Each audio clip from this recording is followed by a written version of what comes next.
guys, it's Grace, and welcome back to my YouTube channel.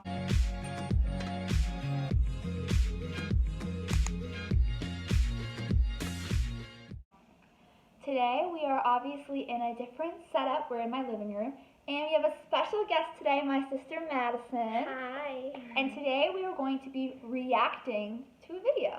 A stranger secretly lived in my home for 16 years. Creepy. Yeah, it sounds really creepy. So neither one of us has seen the video yet, so our reaction is going to be our raw reaction. We haven't seen it yet, and I'm really excited. And with that, let's get on with the video. My name is Tammy. I am adopted, originally from China. I never met my biological mom and dad. When I was only a baby, my adoptive parents flew all the way to my home village. They're both journalists and were writing stories about my home village. My mom told me that she found me abandoned in a small crate next to a tree. The moment she saw me, she felt like I was her daughter. So she did. And a few weeks later, I moved to America with them. Growing up, my parents were really caring.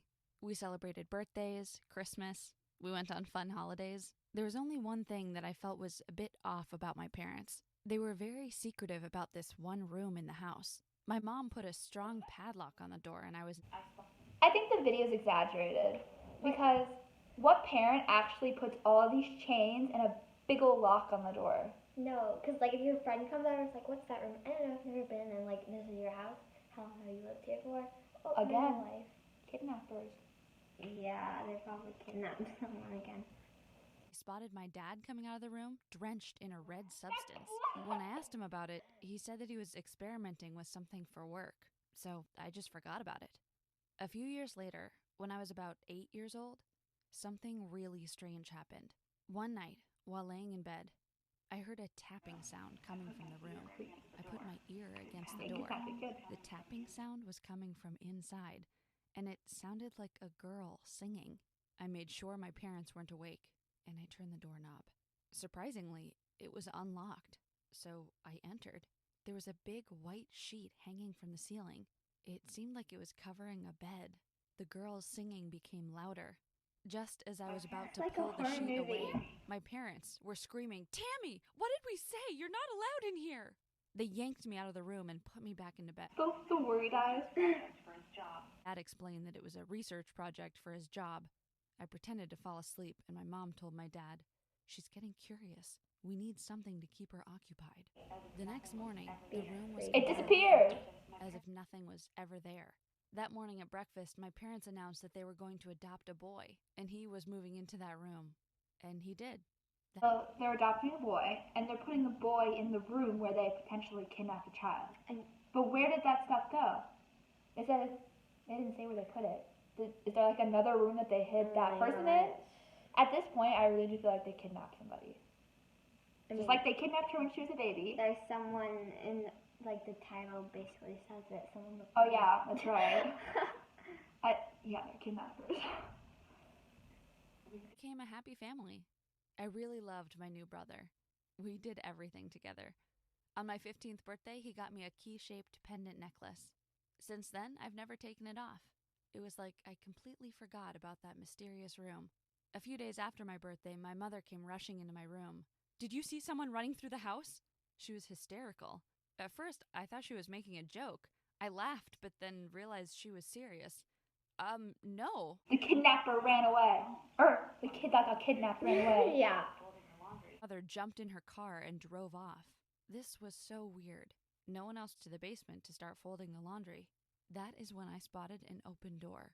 Usually the big cupboard would be... So that's like a secret room, like you know, bookshelves or anything like that, but they just put a big thing over it so she never knew about that room. That means that's the room that the kid went in, and the kid just ran away.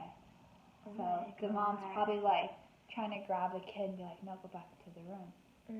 Okay, I have like actual chills. Like I know it's just but it is a true story animation. Yeah, that's the thing. Like it's creepy. Opening. The open door led to a small bedroom.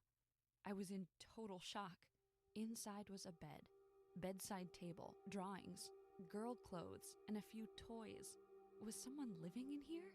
I was so scared that I ran to my bedroom. A few hours later, my mom came rushing back into the home. I could hear someone screaming, "Let me go! Let me go!" I could hear my mom saying, "Hush now, it's for the best." And Around the dinner table that night, everyone was quiet. My mom and dad were looking at each other, and my brother was trying to lift the mood by making jokes. Knock, knock. Who's there? Hatch. Hatch who? Bless you. And we all laughed. I waited for everyone to fall asleep, and then I slowly made my way into the basement. The cupboard was moved back against the wall. As quietly as I possibly could, I moved the cupboard. There was the door, but it was locked. I stood there with my hand on my pendant. And then I got an idea. I knew it. I knew it. And tried opening the lock. Okay, well, first of all, the key unlocked the door, which is great, because now she's about to say this child got kidnapped, but the brother gave the girl the key. Was the brother it or something? What? Where did the brother get the key? Maybe he found it and like made it into a necklace. He found it like in the parents' bedroom. He's like, ooh, I'm gonna make a necklace out of this. Otherwise, that's kind of creepy that they adopted a boy who just happened to give her the key to this girl to save her life. Well, we don't know if they actually kidnapped her. Well, it kind of seems like it, but we don't know yet. Being in the bed, with a whimpering voice, I said, "Hello?" The person in the bed woke up in a fright. "Who are you?" she said, and put on her bedside light. I am you. It was as if I was looking into a mirror. The girl in front of me looked exactly like me. For a few minutes, we were completely stunned just looking at each other. We started talking. First of all, they look like twins. They are twins. Second, this reminds me of the Spider-Man meme. I'm you, you're me? What? If they are twins, that means, why would the parents trap one of the daughters? Yeah, that's weird. Why can't you just... Why wouldn't they just, like... Wait, then, like, you know how she got found in the woods? Like... Yeah, they said she found her in the woods. Was that just a cover-up story for why they're kidnapping her twin sister? It's not like kidnapping, it's just... Cause... Oh, that's right. That means that they're... That's weird. But they said they got her from China. That's weird because... So they are her adopted parents. If we're sisters and the parent... Why do parents not want to know about that? Okay, we're going to have to keep watching. I'm so confused. And realized that we had the same birthday. It was clear that this girl was my twin sister. I didn't want my parents to know that I figured it out, so every night for the next few months, I would visit Eliza. I would tell her everything about the outside world and school. Okay, her name's Eliza. And what was the first girl's name again? I have no clue. Kelly or something? I don't know. Why would a parent hide the twin sister and then not tell her about it? She finds out. Why wouldn't she tell the parents, hey, I know, so you might as well let her go? Why would she not confront the parents about it? Why would she let her twin sister be trapped in that room and just sneak in? Like, that's not smart at all. I finally understood what a twin connection felt like. We had the same way of speaking, moving, and we even had the same preference for fashion. On our 16th birthday, during my birthday party, I sneakily took some cake to her. I asked her if she had a wish. "I wish I could live one day in your shoes." Then twin swap. Go out the candle. I suggested that she went upstairs as me, Tammy. Oh! And she went upstairs, and everyone started singing happy birthday. No one realized that it wasn't really me, not even my parents.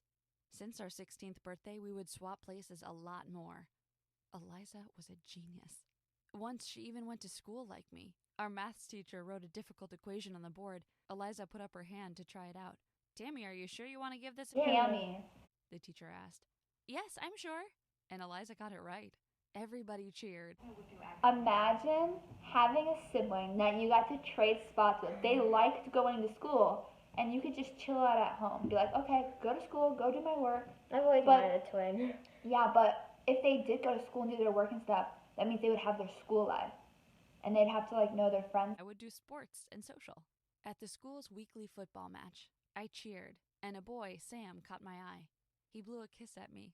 After the game, he asked me out, and we went on a date. Eating ice cream, he kissed me on the cheek and asked me to be his girlfriend. Rushing home, I couldn't wait to tell Eliza, but her reaction was strange. "Oh, football star Sam?" She was getting really angry. "Why do you want to date him? Your boyfriend is my boyfriend, and your life is my life. Be careful." I pushed Eliza back into her room and locked the door. I didn't go visit her for a few weeks. I saw my mom sneak food into the basement, but they had no idea that I knew their well-kept secret. Sam and I were madly in love. He took me out to dinner one night and gave me a heart-shaped necklace. It's beautiful. I love it. I removed my key pendant that my brother gave me, and Sam put my new necklace around my neck. We kissed and hugged each other. I think I'm going to marry you one day, Tammy. I missed Eliza so much and really wanted to tell her about Sam. So that night I went into the basement. As I unlocked the door, I started crying. I'm so sorry I left you in here for so long. She looked at me with a blunt look on her face. Don't worry, Tammy. I understand. We're sisters. I can never stay mad at you. She walked towards me and gave me a hug. Then she pushed me onto her bed. My key pendant fell on the floor. She laughed and said, "Have a great time, sis." Then she locked me inside the hidden bedroom and disappeared. I screamed and bashed my fists on the door, but my parents had soundproofed it. No one could hear me. My mom came into the room that night. "Hello, Eliza."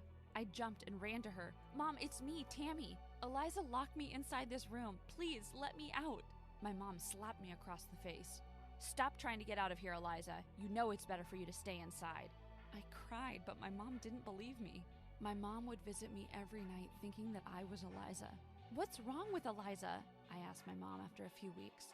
"Eliza, you're not mentally stable. You know this. You attempted to hurt your sister many times before when you were younger. It was better to keep the two of you apart." Oh no, my loving sister was a total psycho. I accepted the fact that I might never see the light of day again. Even if I screamed and explained, my mom still didn't believe me. On our 17th birthday, Eliza finally visited me. She was wearing a black hoodie, black pants, and had loads of makeup on. "Let's swap clothes," she demanded. I did as she told me. "Go upstairs, Tammy. Enjoy your life." I was so happy to have my life back that I ran upstairs without asking questions. This year, there wasn't a birthday party. I ran to my bedroom. What had she done to my room? She painted the walls black and it looked like a graveyard. "Brother?" I went into my brother's room. He wasn't there. "Mom!" I ran downstairs. "Where's Max?" My mom was crying. "Tammy, your brother was hurt. Someone has hurt him." "What? When?" "Down by the park. A stranger hit him over the head with a blunt object. No one saw anything." The next day at school, everybody was looking at me. They were whispering and pointing at me. I thought it was because of what had happened to Max. I saw Sam. I missed him so much. I ran up to him and wanted to give him a kiss. "Don't you ever come near me again, Tammy!" And he shoved me out of the way. As I entered the classroom, my teacher said, "Tammy, another exam failed? You've really disappointed me." Eliza had completely destroyed my life. No one would talk to me. I wasn't part of the cheerleading squad anymore, and apparently, I've dropped out of all of my sports teams. I cried in my bed that night. Then I felt something hard underneath the pillow. It was a rock. It was used to hurt someone. Did Eliza hurt Max too? I couldn't take this torture from Eliza anymore. I ran downstairs to confront her, but her room was gone. The door was now closed, and in its place was a wall. They never found the person who hurt Max. And luckily, everything went back to normal at school. How does that happen? Wait, how's that? That was one day of Tammy just being at school and stuff. How did someone remove a door and seal up the wall? And then she goes back to school and everything's normal. Everything's normal. Like, how does that happen so fast? Sam and I even made up, and he told me that he still wants to marry me. Even after asking my parents about Eliza, they never told me the truth, and were still pretending that she never existed. Sam and I moved away from our hometown to start a new life somewhere else. He was the only one that believed my story about Eliza. Some days it feels like Eliza's watching me.